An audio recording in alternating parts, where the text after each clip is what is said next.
My name is Claire Benson. I'm 50 years old. 3 weeks ago, my 76-year-old father called me, sobbing.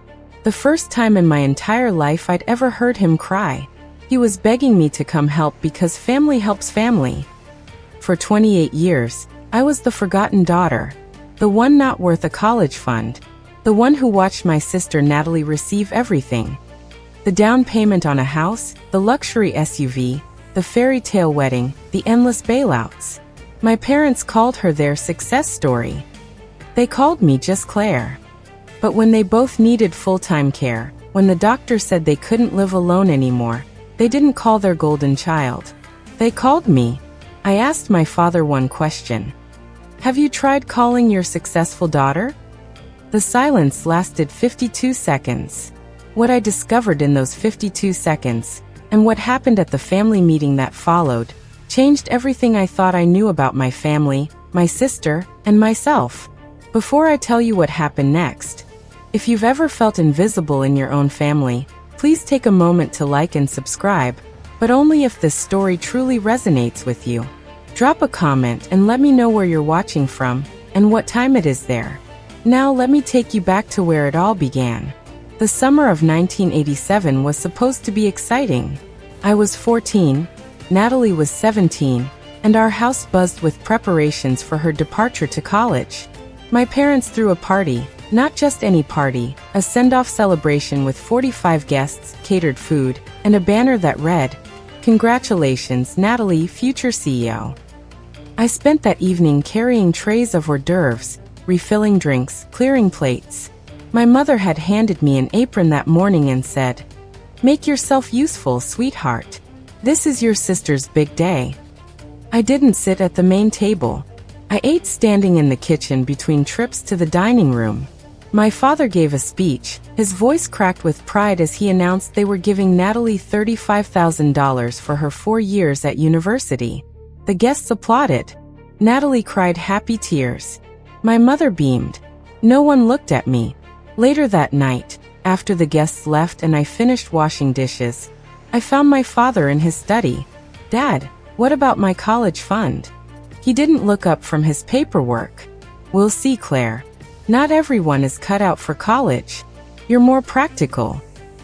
3 years later, when I wanted to enroll in a physical therapy assistant program, I brought it up again. "We already spent your college fund on your sister," my mother said gently, patting my hand. "But PTA school is cheaper anyway. You'll figure it out." I did figure it out. I worked 2 jobs for 2.5 years, waitressing nights, filing at a dental office during the day, to pay my own way through school.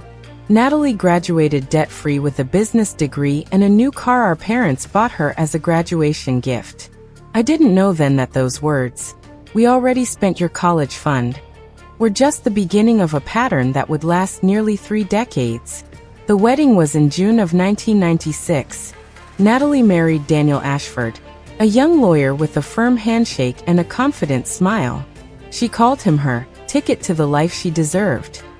My parents spent $75,000 on that wedding. I know because my mother mentioned it at least a dozen times, always with pride, never with hesitation. "A daughter only gets married once," she'd say.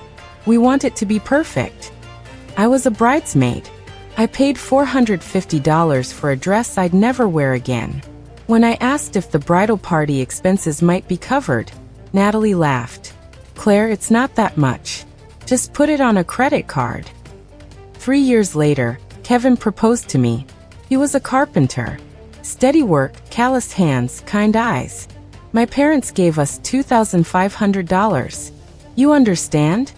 my father said, sliding the check across the table.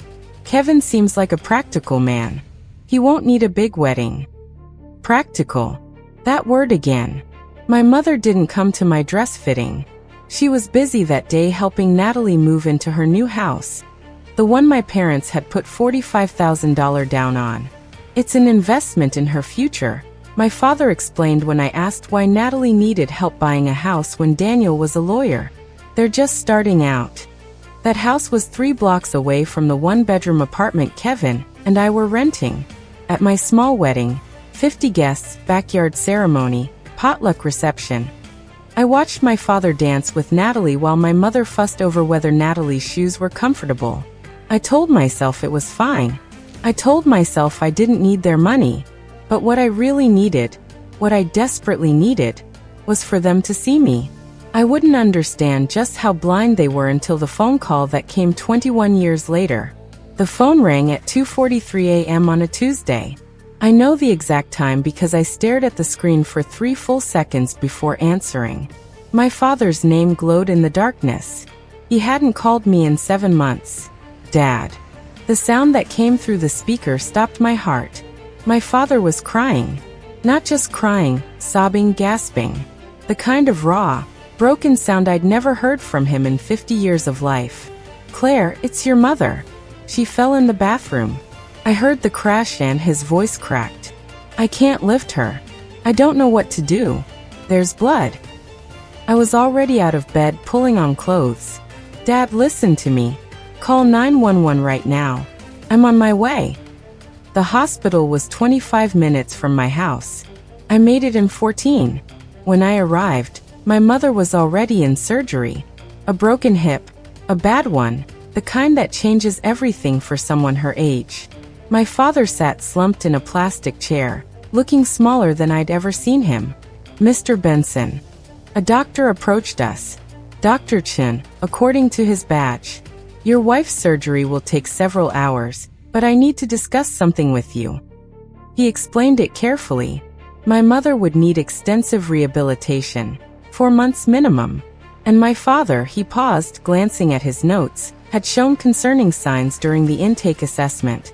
Confusion, disorientation, early indicators of cognitive decline. "They can't continue living independently," Dr. Chin said. "You'll need to make arrangements for full-time care." My father looked at me with desperate eyes. I'd spent 14 years as a geriatric physical therapist assistant. I knew exactly what full-time care meant. I knew the facilities, the costs, the slow erosion of savings that came with aging. What I didn't know yet was who my family expected to handle all of it. The next afternoon, I found my father sitting beside my mother's hospital bed. She was still groggy from surgery, drifting in and out of sleep. He looked like he'd aged 12 years overnight. "Claire," he gestured for me to sit. "We need to talk about what happens next." I sat. I waited. "Your mother and we're going to need help. Real help." He rubbed his face with both hands. "Someone to be there to manage the medications, to make sure we're safe." "I understand, Dad. I'm a PTA. This is what I do." He looked at me with something I couldn't quite read. "Family helps family, Claire." The words hung in the air between us. "Have you called Natalie?" Silence. 1 second. 5 seconds. 10, 52 seconds. I counted. "Your sister is busy," he finally said. "She has her own problems." "What problems?" He didn't answer. Instead, he shifted in his chair and said something that cut deeper than any silence. "You've always been the reliable one, Claire. The one who doesn't complain. Natalie, she's more fragile. She wouldn't handle this well." Fragile. The woman who had demanded a $75,000 wedding was fragile. The woman who received a house down payment was fragile. But me? I was reliable. I thought about the 2 jobs I'd worked through school, the $450 bridesmaid dress, the decades of watching from the outside. "Dad, what exactly are you asking me to do?" He listed it without hesitation. Coordinate their care, manage their medications, handle the medical decisions, visit regularly, be available. And Natalie, she'll help when she can. In 28 years, that was the first time my father had ever called me reliable. It felt less like a compliment and more like a confession. An admission that they'd always known who they could count on. They just never thought I was worth investing in. That night, I sat at my kitchen table with Kevin. The house was quiet except for the hum of the refrigerator and the weight of everything unsaid. "What did Natalie say?" Kevin asked. "Dad didn't call her." Kevin set down his coffee cup. He didn't look surprised. Of course he didn't. I pulled out a notepad and started writing numbers. It's what I do when I'm overwhelmed, reduce chaos to calculations. Full-time caregiving meant quitting my job or cutting my hours drastically. That was $58,000 a year gone. Professional in-home care ran $7,000 to $11,000 monthly. Assisted living facilities weren't much better. There's savings? Kevin asked. Maybe enough for 16 months. 20 if we're careful. And if Natalie doesn't help? I didn't answer. I didn't need to. Kevin reached across the table and took my hand. His palms were rough from years of carpentry, but his grip was gentle. You've been saying yes to people who never see you, he said quietly. Maybe it's time to ask them why. I thought about every yes I'd given over 28 years. Yes to working through school alone. Yes to a small wedding because we were practical. Yes to being overlooked at every holiday, every milestone, every family gathering where Natalie stood in the spotlight. What if I say yes again? I whispered. What if I just do what they expect? Then nothing changes. Kevin squeezed my hand. You'll disappear a little more every day, and they'll never even notice. He didn't tell me what to do. He never did. He just held my hand and said, whatever you decide, I'm here. But you deserve to be more than their backup plan. The next morning, I did something I'd never done in 28 years. I called Natalie myself. She answered on the 5th ring. Her voice was thick with sleep, even though it was 9 a.m. Hello? Natalie, it's Claire. A pause, a yawn. What time is it? 9. Mom fell. She's in the hospital. What? Suddenly she sounded more alert. When did this happen?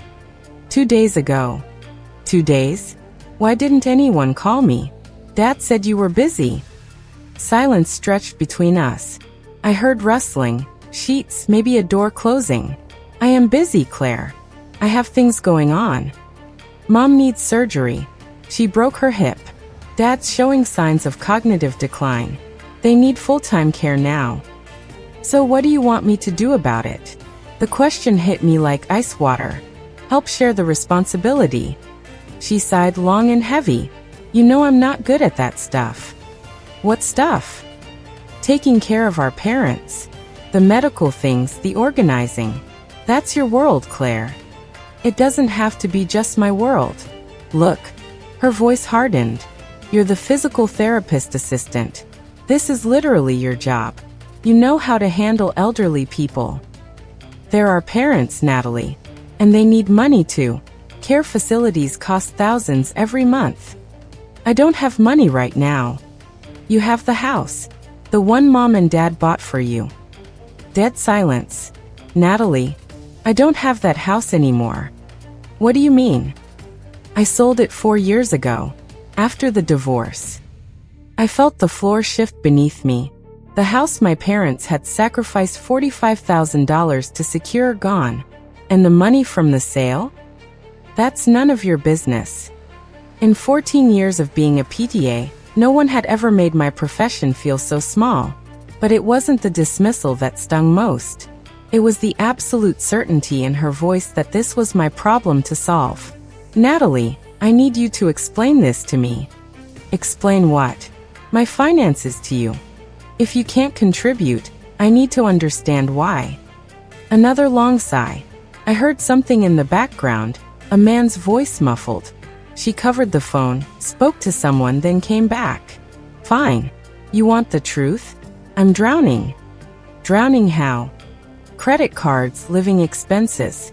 Daniel cleaned me out in the divorce. I had to sell the house just to survive. How much debt? She laughed, bitter and sharp. $76,000. I sat down hard. $76,000. Don't judge me, Claire. I'm not judging. I'm trying to understand. No, you're doing what you always do, looking down at me from your perfect little life. Looking down at her? The words made no sense. I'd spent 28 years looking up at Natalie, the successful one, the golden child, the daughter worth investing in. My perfect little life? I kept my voice steady. I worked 2 jobs to pay for my schooling. But you didn't have to live up to anything because they never expected anything from me. Exactly. She sounded almost triumphant. No expectations, no disappointments. You got to just be you. I had to be everything. Natalie, our mother is lying in a hospital bed right now. And you'll handle it. You always do. That's not fair. Fair. She laughed again, but this time it cracked at the edges. Since when has anything in this family been fair? For one moment, I heard something underneath her defensiveness. Something that sounded almost like pain. But before I could respond, she cut in. I'll try to visit when I can. But don't expect me to move back or write checks I can't cash. The line went dead. I stared at my phone, looking down on her. The words echoed, and I realized Natalie wasn't the successful one. She was the one who'd learned how to fail without consequences. I called her back. She didn't answer the first time or the second. On the third try, she picked up with an exhausted groan. What now, Claire? We weren't finished. I think we were. No. You said I looked down on you. I need to understand that. I don't have time for therapy with my little sister. Natalie, for 28 years, you got everything. The money, the attention, the house, the car, the wedding. And somehow you've convinced yourself that I had it easier. You did. Her voice was flat. Certain. You married Kevin. Simple job, simple life. No one watching, no one expecting you to be extraordinary. I expected myself to be extraordinary. I just didn't need an audience. That's easy to say when you're not $76,000 in debt. Silence. That was cruel, Claire. It was the truth. More silence. I could hear her breathing, ragged, uneven. You want me to say I'm sorry? She finally asked. For taking what they offered? For being the daughter they wanted to give to? I want you to show up for once in your life. I want you to take responsibility. I can't fix this. I'm not asking you to fix it. I'm asking you to help. Same thing. It's not. She was quiet for a long moment. When she spoke again, her voice was smaller, almost young. I don't know how to be what everyone needs, Claire. Then learn. We all had to. The call ended. This time, I was the one who hung up. I sat in my kitchen, phone in hand, and made a decision. I would help my parents, but not the way they expected. What Natalie didn't know, what none of them knew yet, was that her financial situation wasn't the only truth about to become public. The next morning, I drove to my parents' house to gather some things for the hospital. Clothes for my father, my mother's reading glasses, her insurance paperwork. Their house smelled like dust and old coffee. Dishes sat in the sink. Mail was piled by the door. Without my mother's daily routines, the place had started to unravel.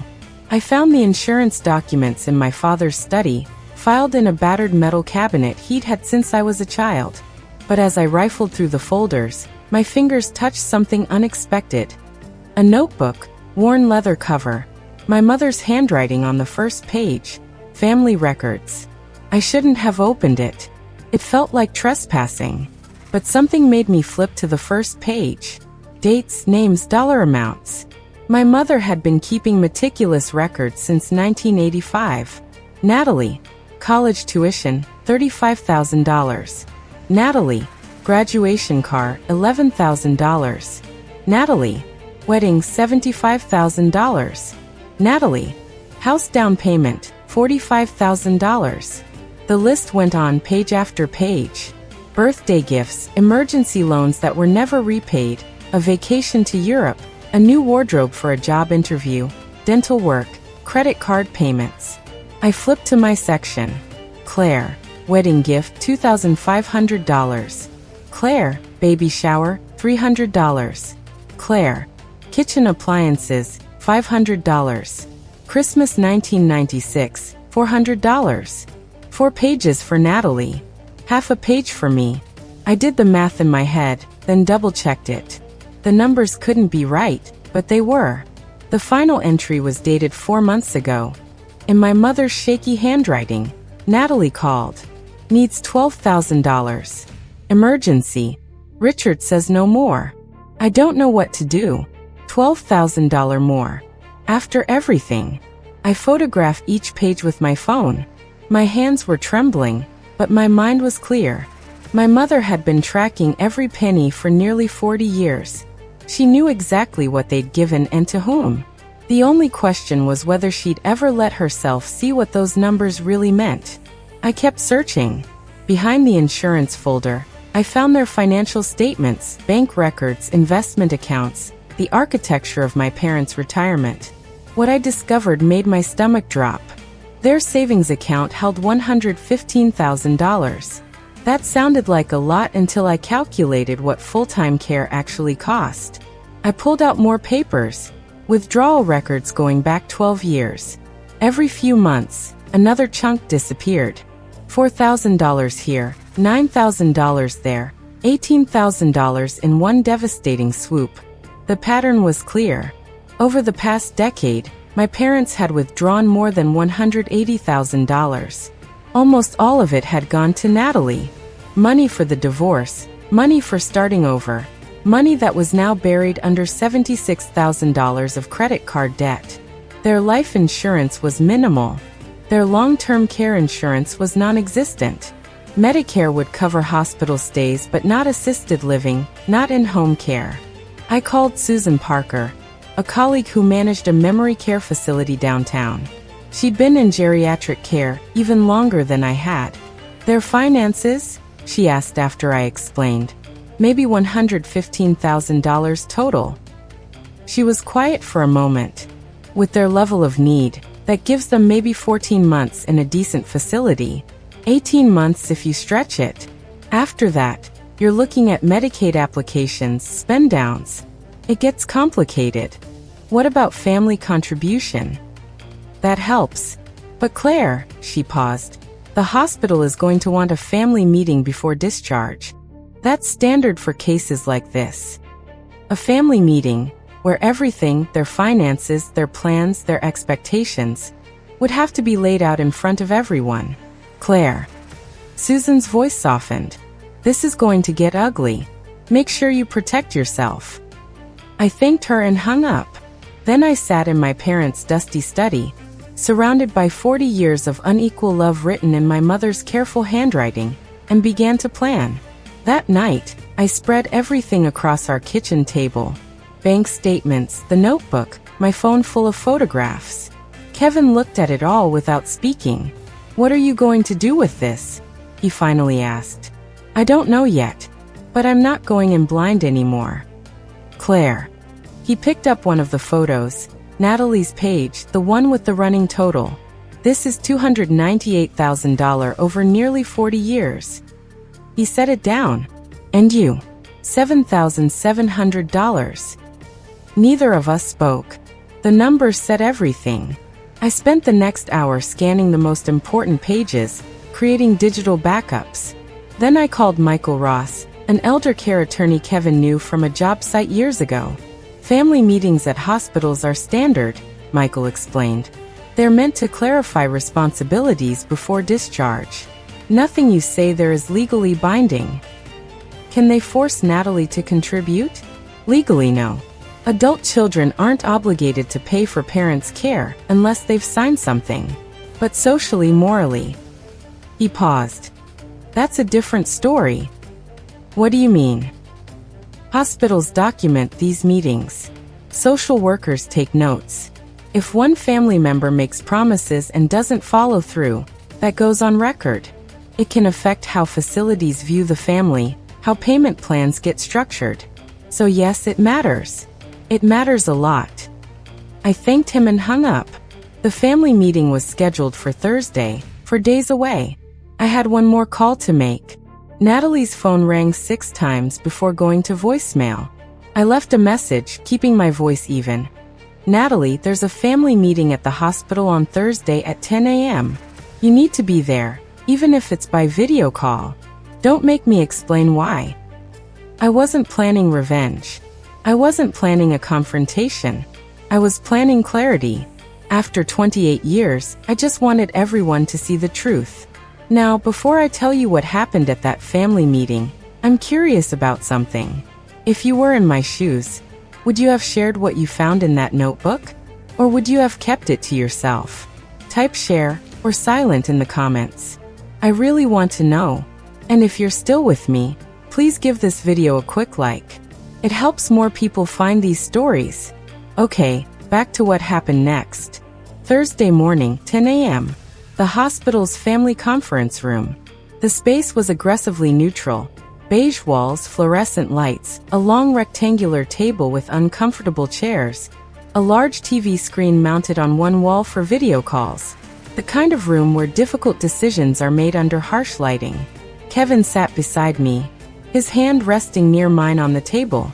He'd taken the day off work without me asking. My father arrived pushing my mother in a wheelchair. She looked smaller than I remembered, fragile in her hospital gown, but her eyes were alert, more alert than they'd been in days. Dr. Chen came in with a folder thick with papers.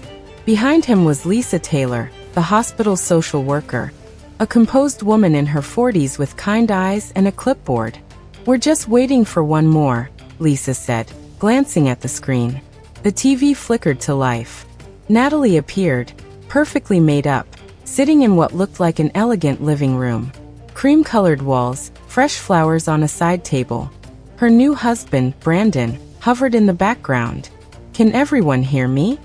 Natalie asked, adjusting her camera angle. "Loud and clear," Lisa confirmed. Two more faces joined the call. My Aunt Carol, my father's younger sister, and Aunt Patricia, my mother's side. Both were in their 70s, watching from their respective homes across the country. "Thank you all for being here," Lisa began. "The purpose of this meeting is to develop a discharge plan for Mr. and Mrs. Benson." Dr. Chen reviewed the medical facts. My mother's hip surgery, the rehabilitation timeline, my father's cognitive assessment. "They cannot live independently anymore," he concluded. "They'll need consistent daily support." On screen, Natalie checked her phone twice. Lisa turned to face the room. "We need to decide as a family who will be responsible for what, financially and practically." The air in the room changed. I felt Kevin's hand brush against mine. It was beginning. Lisa looked around the room, then at the screen. "Let's start by hearing from everyone. What resources and support can each family member contribute?" Natalie jumped in before anyone else could speak. "I want to be really transparent here." She leaned toward her camera, expression earnest. "Brandon and I are going through a difficult time financially. We just got married 8 months ago, and we're still rebuilding after my divorce." Aunt Carol nodded sympathetically on her side of the video call. "We understand, dear. These things take time." "It's been so hard," Natalie continued. "Starting over at my age. I wish I could do more, but..." Lisa turned to me. "And what about you, Mrs. Benson?" Before I could answer, Natalie cut in again. "Oh, Claire can handle it." She said it like it was obvious, like it had already been decided. "She's a physical therapist assistant. She's used to this kind of thing." I felt my father nod beside me. "That's right. Claire has experience with." "Plus," Natalie added, "she doesn't have the same pressures I do. Her lifestyle is more manageable." My mother's eyes flickered toward me, then away. Aunt Patricia cleared her throat. "It does make sense when you think about it. Claire has the skills." "Exactly," Natalie said. "I mean, I would help. I really would. But you know how I am." She gave a self-deprecating laugh. "I'd probably just make things worse. Claire's always been so good at the unglamorous stuff." The unglamorous stuff. 28 years of being invisible, reduced to 4 words. I looked at my mother. Her hands were folded in her lap. She wouldn't meet my eyes. She wasn't going to defend me. She never had. Kevin's knee pressed against mine under the table. A silent question. "Are you ready?" I took a breath. "Before we decide who gives what going forward," I said, "can we talk about what's already been given?" The room went still. Natalie's smile faltered. "What do you mean?" "I mean," I said, keeping my voice level, That Dad has been very generous with you over the years, Natalie. The house down payment, the car, the wedding, the emergencies. My father shifted in his chair. That's not relevant to this discussion. It's absolutely relevant. You're asking me to take on the majority of care. Natalie says she can't afford to help, but no one's talked about why she can't afford it. On screen, Natalie's expression hardened. Are you seriously bringing up money right now? Mom just had surgery.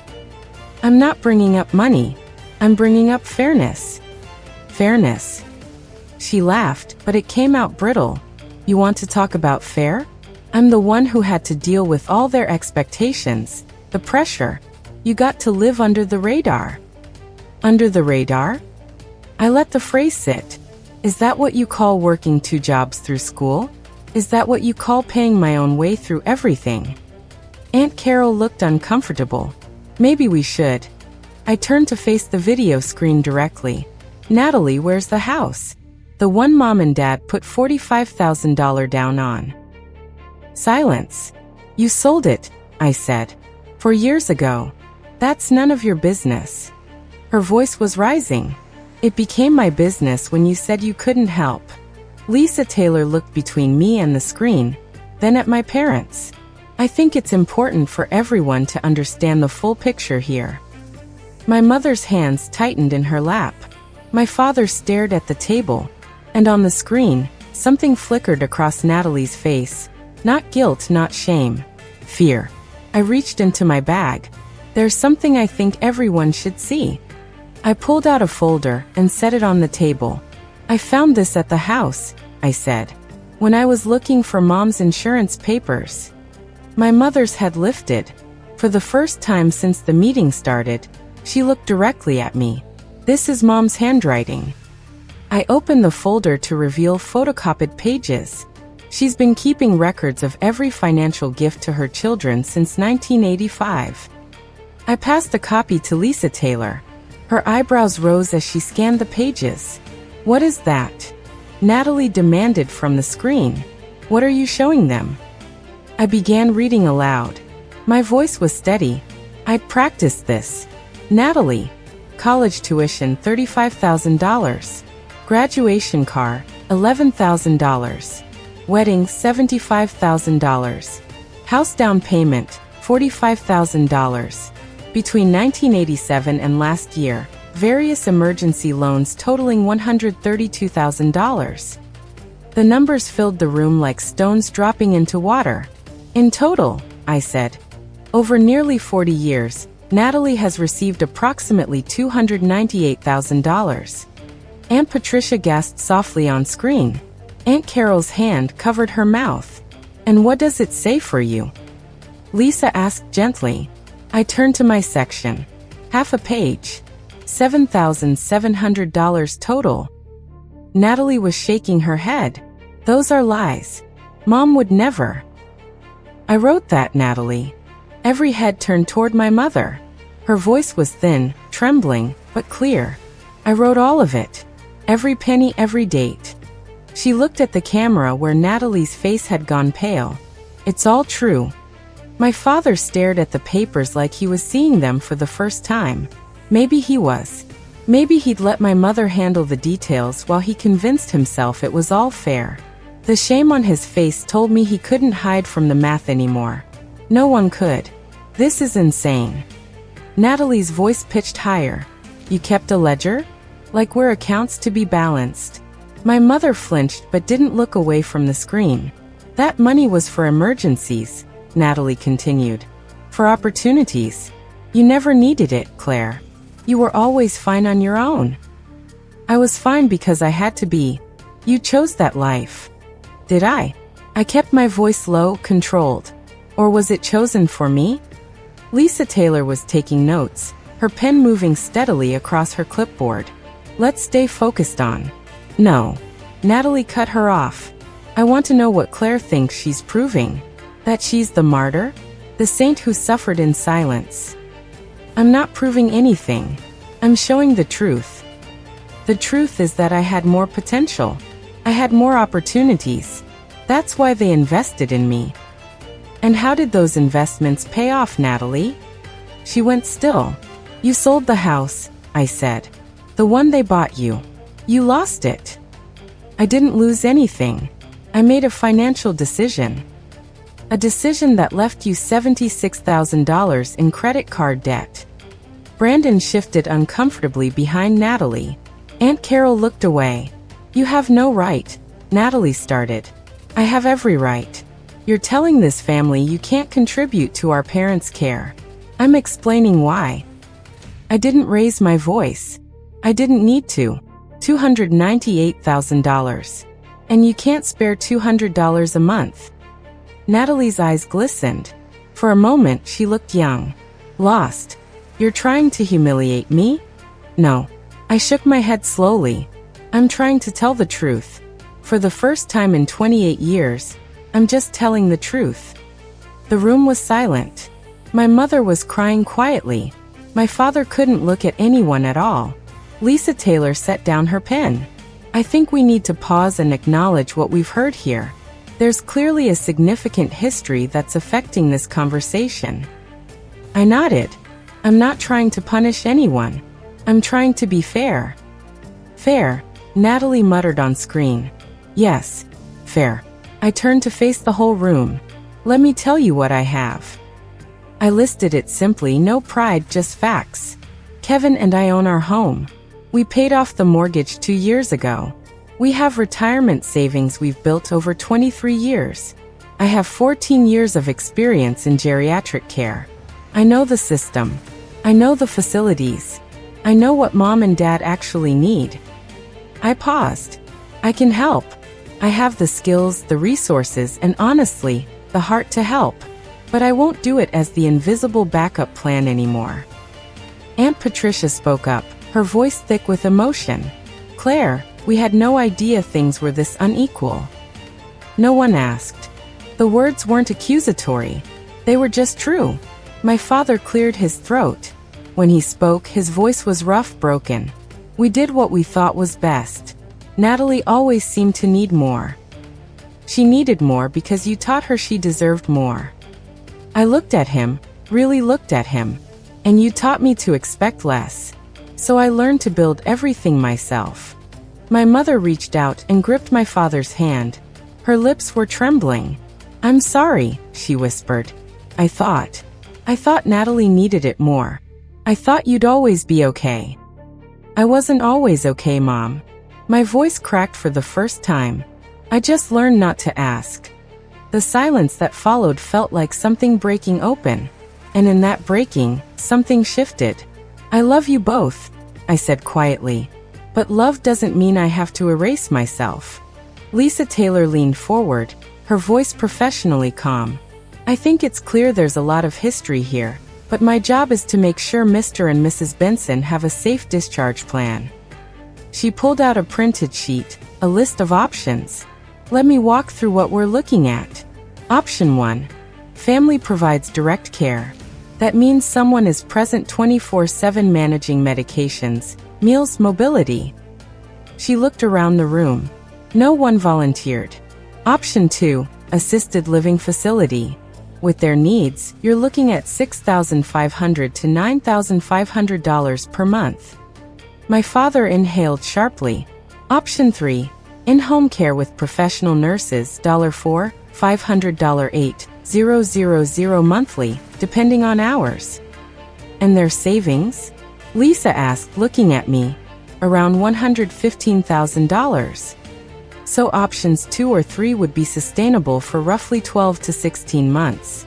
After that, a Medicaid application would need to begin. That's a process. Natalie spoke up, her voice smaller now. What about the house they're living in now? Could that be sold? My father looked like he'd been slapped. You want us to sell our house? I'm just asking about options. That house is their security, I said. Their home of 43 years. The place where they raised us. I know what it is, Claire. Then you know it's not an ATM. Natalie's jaw tightened. That's not what I meant. Isn't it? I kept my voice even. The difference between us, Natalie, is this. I'm trying to figure out how to help them keep what they have. You're already calculating what's left to take. Brandon put his hand on Natalie's shoulder. She shrugged it off. This is unfair, she said. You're making me the villain. I'm not making you anything. I'm asking you to show up. On screen, Natalie opened her mouth to respond. And then she said something that changed everything. Okay, I need to pause here because what Natalie said next, I still can't believe she said it in front of everyone. Before I continue, I have a question. Who do you think should be responsible for caring for aging parents? The child who received everything, or the child who was self-sufficient? Tell me in the comments. I really want to hear your perspective. Now here's what she said. You know what? Natalie's voice was shaking now. Fine. You want to play this game, Claire? Let's play. She leaned into her camera, face flushed. Mom, Dad, did you know Claire didn't come to Thanksgiving last year?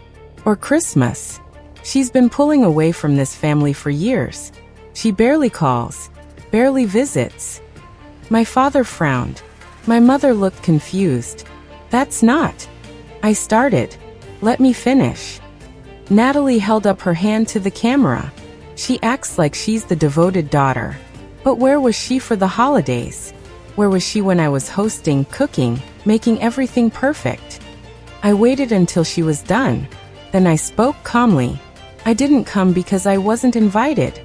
That's ridiculous. You hosted both holidays at your house. I never received an invitation. I assumed I wasn't welcome. Natalie sputtered. Of course you were welcome. You just... Actually, Aunt Patricia interrupted, her face troubled on screen. I remember asking about Claire at Thanksgiving. Natalie, you said she was doing her own thing this year. The color drained from Natalie's face. You're misremembering. I'm not. Aunt Patricia's voice was firm. I asked specifically. I thought it was strange Claire wasn't there. My mother turned to look at Natalie on the screen. You told me Claire was busy. You said she had to work. She probably did. I wasn't working. I kept my voice steady. I was home, waiting for a call that never came. The room was silent. Even Lisa had stopped writing. Natalie had tried to make me look like the absent daughter. Instead, she'd revealed she was the one who'd kept me away. I didn't need to accuse her. She'd accused herself. Natalie's voice faltered. That's not how I remember it. It's how I remember it, Aunt Patricia said quietly. It's how I remember it, too. I stood up. Not dramatically, just to stretch my back, to feel my own feet on the ground. Here's what I'm willing to do. Everyone watched. Natalie on the screen, my parents, Lisa with her clipboard, Kevin beside me, solid and quiet. 1. I will help coordinate Mom and Dad's care. I have the expertise. I know the system. I can do that. Lisa nodded, making a note. 2. Kevin and I will contribute $1,300 per month toward their care costs. My father looked up sharply. That was real money. Money I was offering freely. 3. I will visit twice a week. I'll manage their medications and be the point of contact for medical decisions. I let that settle. Then came the word that hung in the air. But I will not quit my job. I will not move them into my home. And I will not pretend this is fair if I'm the only contributing. I looked directly at the screen. Natalie, that means you need to find a way to help. Even if it's $200 a month. Even if it's visiting twice a year. You need to show up. I can't. You spent $76,000 on credit cards. You can find $200 a month. That's not fair.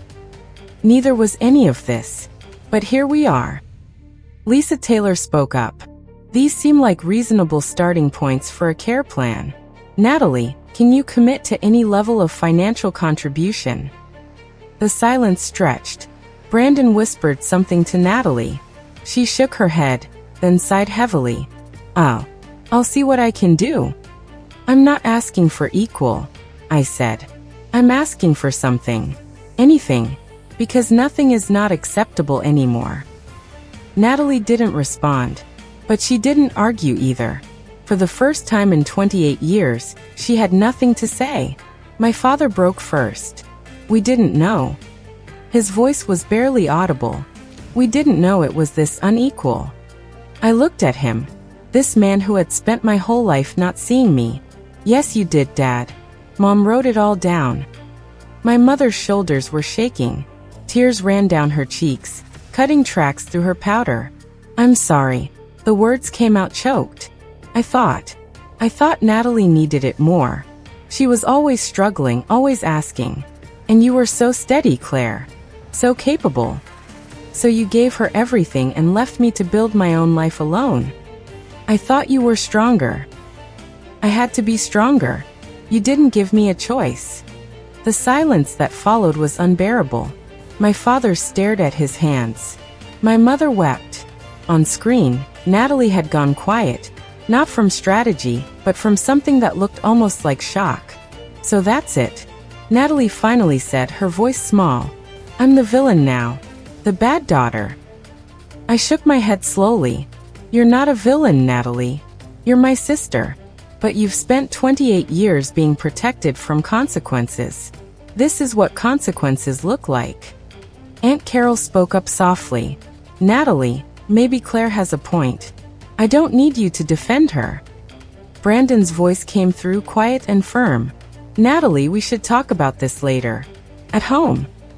Natalie looked away from the camera, jaw tight. My mother reached out and took my hand. Her fingers were cold, fragile as bird bones. Forgive me, Claire. Please. I looked at her. This woman who had counted every dollar for 40 years but never counted what it cost me. I love you, Mom. My voice broke. I just needed you to see me. Finally, she squeezed my hand and nodded. I see you, she whispered. I see you now. The video call ended abruptly. Natalie's face disappeared from the screen without a goodbye. The room felt emptier afterward, hollowed out by everything that had been said. Lisa Taylor gathered her papers, professional composure intact. I'll send everyone a summary of what we discussed today. The agreed contributions, the tentative care plan, next steps. She paused at the door. Family meetings are rarely easy, but honest ones tend to lead to better outcomes. She looked at me. You handled this well, Mrs. Benson. I nodded. I didn't feel like I'd handled anything. I felt scraped raw. Dr. Chen shook my father's hand and left. The Zoom boxes with my aunts winked out one by one. Aunt Patricia with a small wave, Aunt Carol with tears in her eyes. Then it was just us. My parents, Kevin and me. My father sat motionless. He hadn't spoken since his attempt at apology. Richard. My mother's voice was gentle. Say something. He looked at me. His eyes were red. I don't know what to say. You don't have to say anything right now, Dad. Kevin helped me gather our things. As we headed for the door, my phone buzzed. A text from Aunt Carol. I had no idea things were this bad. Your father and I need to talk. I'm proud of you, Claire. Then another from Aunt Patricia. Natalie is upset, but she needed to hear this. We all did. In 28 years, no one in my extended family had ever said they were proud of me. Kevin put his arm around my shoulders as we walked to the car. You didn't lose your cool once, he said. I didn't need to. I leaned into him, exhausted. The truth was cool enough. But even as I said it, I knew this wasn't over. The real aftermath was just beginning. 1 week after the meeting, pieces started falling into place. My mother transferred to a rehabilitation facility, a good one 25 minutes from my house. Her hip was healing. The physical therapists were cautiously optimistic. My father stayed with Aunt Carol temporarily. Her house had a guest room on the ground floor, and she insisted. Richard needs time to think, she told me on the phone. And honestly, so do I. I spent hours coordinating with Susan, researching facilities, comparing costs. We found an assisted living community that could accommodate both of my parents eventually, a place with memory care support in case my father's cognitive decline progressed. The cost, $6,800 per month. I'd already committed $1,300. My parents' savings could cover $4,000. That left $1,500. On Thursday, my father called me. I talked to your sister. She'll send money every month. $1,500. He paused. She didn't want to talk long, but she agreed. $1,500. Not much considering everything, but $1,500 more than I'd expected. And visits. She said she'd try. Trying. It wasn't a promise. It wasn't an apology. But it was something. Dad. I braced myself. I need to know something. Did you really not see how unequal things were? Silence on the line. Then, I told myself it was different. Natalie had opportunities. You had. He stopped, started again. I didn't see you, Claire. All these years, I didn't let myself see you. Why not? Because if I saw you, I'd have to see what I'd done. And I wasn't ready. Are you ready now? His voice cracked. I'm sorry. I'm so sorry. For words. 28 years late. But they were the first real ones he'd ever given me. 2 weeks after the hospital meeting, my phone buzzed with an unexpected notification. Natalie. I stared at her name on my screen for a long moment before opening the message. I'm sending the first payment today. Brandon helped me set up a plan to manage my debt. I'm going to try. I read it 3 times. Then I called Kevin into the kitchen. What do you think? I showed him the screen. He read it, face neutral. What do you want to say? I want to believe her. Then tell her that. I typed slowly, deleting and rewriting twice before landing on something true. Thank you, Natalie. That means a lot. I know this isn't easy. Her response came quickly. It's not. But you were right. I can't keep running from things. I waited. The 3 dots appeared, disappeared, appeared again. I don't know how to be different. But I'm trying. No apology. Not yet. Maybe never. But acknowledgement, real acknowledgement, was more than I'd had in decades. I typed. Maybe we can visit Mom together next month. The pause before her answer stretched long enough that I thought she wouldn't respond. Maybe. Let me figure some things out first. It wasn't reconciliation. It wasn't forgiveness. It was 2 sisters trying to find a new language after 28 years of speaking different ones. Kevin looked over my shoulder at the exchange. Progress. Maybe. Or maybe she's just tired of fighting. Could be both. I set down my phone. Through the kitchen window, the sun was setting, orange and pink bleeding into purple. Natalie might never truly change. She might never apologize. But she'd shown up financially, at least. And for now, that was more than I'd had in 28 years. It was a start. It was. So a month after the hospital meeting, I visited my mother alone. She'd been moved to the assisted living facility. A quiet room with a window overlooking a garden. Her hip was healing well. Some days her mind was sharp, others she drifted. Today was a sharp day.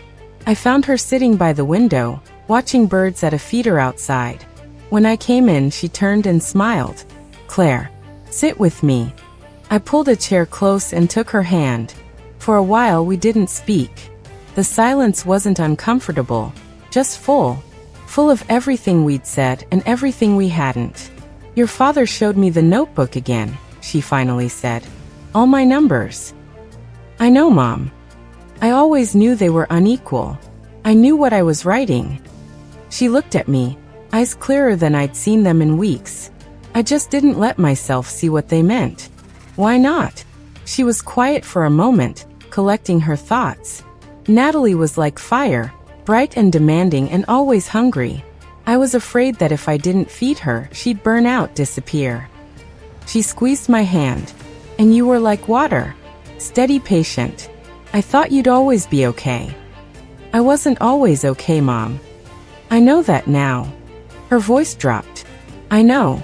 Then why didn't you ever? Because it was easier to believe you didn't need me. Because needing me would mean I had failed you. Tears gathered in her eyes. And I had failed you. I just couldn't admit it. I didn't say it was okay. It wasn't. But I leaned forward and kissed her forehead. I love you, Mom. I love you too. She held my face in her thin hands. Forgive me. Please. I'm trying, I said honestly. I'm really trying. It was all I could give her. For now it was enough. 6 months passed. Life didn't become perfect. It became manageable. And sometimes that's enough. My parents settled into the assisted living community, sharing a 2-bedroom suite. My mother's hip healed completely. My father's cognitive decline progressed slowly. He had good days and bad days, but mostly good. They had nurses, activities, people their own age to talk to. Natalie sent money every month. Not once did she miss a payment. She visited 3 times in those 6 months, short visits, awkward and careful, but she came. She sat with our parents. She asked about their health. She didn't apologize to me. I stopped waiting for it. Our relationship wasn't warm. We didn't call each other just to chat. But when we did speak, it was civil, sometimes even kind. We were learning to be sisters again in a limited way. My father asked to talk to me one afternoon. We sat in the facilities garden, watching clouds move across a blue sky. I've been thinking, he said slowly, about what I did, why I did it. He paused. I thought providing for Natalie was investing in the family's future. She had the degree, the ambitions. I thought she'd make something of herself and take care of us all. He shook his head. I was investing everything in one stock and leaving the other with nothing. Interesting metaphor, Dad. He almost smiled. Your mother's idea. She's sharper than she lets on. We sat in silence for a while. You turned out to be the better investment, he said quietly. I was just too blind to see it. It wasn't a perfect apology, but it was honest. And from my father, honesty was rare enough to feel like grace. Thanks, Dad. He nodded. We watched the clouds. Some things can't be fixed, but some things can still grow. Late summer, a warm evening. Kevin and I sat on our back porch watching fireflies blink across the yard. The house was quiet. Our daughter had called earlier. She was doing well, thriving at her job across the country. Kevin had grilled steaks. I'd made my mother's potato salad recipe. You're different, you know, Kevin said after a while. Good different or bad different? Lighter. He reached over and took my hand. Like you finally put down something heavy. I thought about that. 28 years I'd carried a question. Why am I not enough? I didn't ask it anymore. Not because I'd found an answer, but because the question had stopped mattering. I think I finally stopped trying to prove anything, I said. About time. I laughed, a real laugh, surprised out of me. We sat in comfortable silence. The fireflies drifted. The stars emerged one by one. Kevin, I said, thank you for never making me feel like I had to prove anything to you. He squeezed my hand. You never did. I always knew who you were, even when you didn't, especially then. I leaned my head on his shoulder. This man who had loved me quietly for 23 years, who had never asked me to be smaller, who had held my hand through hospital meetings and family revelations and everything that came after. He taught me something my parents never did. That being loved shouldn't feel like an audition. I'm grateful, I said. For this. For us. Me too. We didn't need to say more. The fireflies said it for us. Small lights in the darkness, steady and persistent. Like water, my mother had said.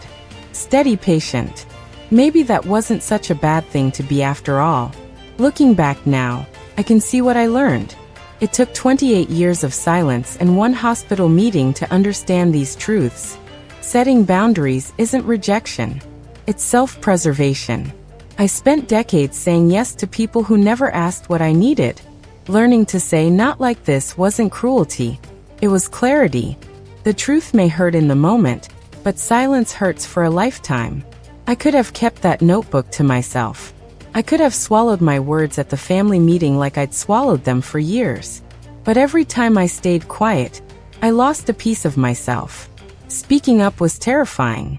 It was also the only way to get free. You don't need anyone's apology to start healing. Natalie hasn't apologized. She may never apologize. For a long time, I thought I needed those words to move forward. But I was wrong. Her apology is about her conscience. My healing is about my life. They don't have to be connected. I have new rules now. New boundaries. They're not complicated. I will help my family, but I will not sacrifice myself. I will speak truth even when it's uncomfortable. I will not accept being invisible just to feel accepted. Natalie may never truly change. My parents may not live long enough to repair everything that was broken. But I've changed. I see myself clearly now. I know my worth. Not because someone finally acknowledged it, but because I stopped waiting for permission to claim it. The reliable one, my father called me. The practical one. The one who doesn't complain. He meant it as a description of someone lesser. Someone who didn't need attention or investment. But I know the truth now. Being reliable isn't a consolation prize. It's a superpower. And I finally learned how to use it. If you've made it this far, if you're still here after hearing my story, I want to tell you something. You don't have to wait 28 years to be seen. I did. I waited for my parents to notice me, to value me, to choose me the way they chose my sister. I waited for an acknowledgement that never came until I stopped waiting and started speaking. If you recognize yourself in my story, if you're the overlooked one, the backup plan, the child who was always fine because no one bothered to check, please hear me. You can speak up. You can set boundaries. You can demand fairness without demanding revenge. And you don't need their apology to start healing. Their apology is about them. Your healing is about you. My father asked me once years ago why I didn't become a doctor like he'd hoped Natalie would. I told him because I chose to help people who have time left instead of impressing people who never had time for me. He didn't have a response back then. But after everything that happened, after the hospital meeting, after the truth came out, after 6 months of rebuilding, he told me something different. I should have been proud of you all along, he said. I should have seen who you were. And then he listened. Really listened for the first time. That's what 52 seconds of silence eventually became. A conversation. An imperfect one. A beginning. I used to think my story was about being invisible. Now I know it's about becoming visible. To myself first. To everyone else second. 52 seconds of silence changed my life. What will your moment of truth sound like? When will you stop waiting and start speaking? The answer is yours to find. I hope you find it soon. Thank you for staying with me through this entire story. If any part of it resonated with you, if you've ever felt unseen, overlooked, or treated like the family backup plan, please share your experience in the comments. I read every single one. And if this story helped you, please like, subscribe, and check out the video in the description. It's another story about standing up when everyone expected you to stay quiet. Remember, you deserve to be more than someone's reliable option. You deserve to be seen.